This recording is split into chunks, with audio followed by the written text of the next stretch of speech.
Hi dears, 2024 കീമിൽ വന്നൊരു ചോദ്യമാണ്.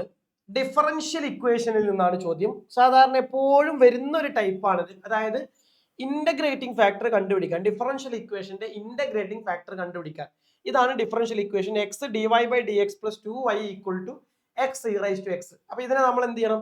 നമുക്കറിയാം ലീനിയർ ഡിഫറൻഷ്യൽ ഇക്വേഷൻ എന്ന് പറയുന്ന ആളുണ്ട്. അതായത് സ്റ്റാൻഡേർഡ് ഫോം അതിന്റെ D Y by D X plus P Y is equal to Q എന്ന് പറയുന്ന ലീനിയർ ഡിഫറൻഷ്യൽ ഇക്വേഷന്റെ ഇന്റഗ്രേറ്റിംഗ് ഫാക്ടർ എന്ന് പറയുന്നത് നമുക്കറിയാം E raise to integral P D X ആണ്, അല്ലെ? എല്ലാവർക്കും അറിയാവുന്ന സംഗതിയാണ്. അപ്പൊ അതിനെ D Y by D X plus 2y equal to X E raise to X എന്നാണ്. ഇവിടെ X D Y by D X എന്നുണ്ട്. അതിനെ നമ്മൾ എന്ത് ചെയ്യണം? അതായത് ലെഫ്റ്റ് ഹാൻഡ് സൈഡിനെ റൈറ്റ് ഹാൻഡ് സൈഡിനെ നമ്മൾ എക്സ് വെച്ച് അങ്ങ് ഡിവൈഡ് ചെയ്ത് കഴിഞ്ഞാൽ ഈ ഡിഫറൻഷ്യൽ ഇക്വേഷൻ ഏത് ഫോമിലേക്ക് മാറും?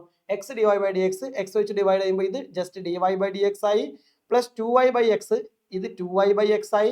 X E raise to X എന്തായിട്ട് മാറും? എക്സ് വെച്ച് ഡിവൈഡ് ചെയ്യുമ്പോൾ ഇ റൈസ് ടു എക്സ് ആയി. അപ്പൊ ഇയാൾ ഏത് ഫോമിലേക്ക് മാറി? ഒരു ലീനിയർ ഡിഫറൻഷ്യൽ ഇക്വേഷന്റെ ഫോമിലേക്ക് മാറിക്കഴിഞ്ഞു. അപ്പൊ ഇവിടുത്തെ പി വൈ അല്ലെ, പി വൈ എന്നാണ്. അപ്പൊ ഈ പി എന്ന് പറയുന്നത് ഇവിടെ ആരാണ്? 2 ബൈ എക്സ് ആണ്. പിയുടെ വാല്യൂ ഇവിടെ D Y by D X plus P Y equal to Q എന്നാണ്. അപ്പൊ ഇവിടെ പിയുടെ വാല്യൂ എത്ര വന്നു?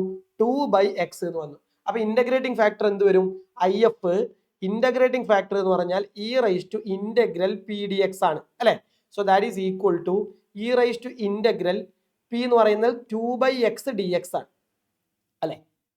So that is equal to, അടുത്തത് നമുക്ക് അടുത്ത സ്റ്റെപ്പിൽ നമുക്ക് ഇ റൈസ് ടു ഇന്റഗ്രൽ എന്താണ്? 2 ബൈ എക്സ് 2 കോൺസ്റ്റന്റ് ആക്കി പുറത്തെടുത്തു കഴിഞ്ഞാൽ 2 into 1 by X D x എന്ന് വരും. E raise to 2 into integral 1 by x നമുക്കറിയാം അത് ലോഗ് എക്സ് ആണ്. ഇ റൈസ് ടു 2 ലോഗ് എക്സിന് നമുക്ക് വേണമെങ്കിൽ എങ്ങനെ എഴുതാം? E raise to log x square എന്ന് എഴുതാം, അല്ലെ? എ ലോഗ് ബിനെ log b raise to a എന്ന് എഴുതാം. അപ്പൊ ലോഗ് എക്സ് സ്ക്വയർ എന്ന് എഴുതാം. E raise to log x square എന്താണ്? അതെല്ലാവർക്കും അറിയാം. That is equal to x square ആണ്. So integrating factor is equal to x square ആണ്. Option D is the right answer.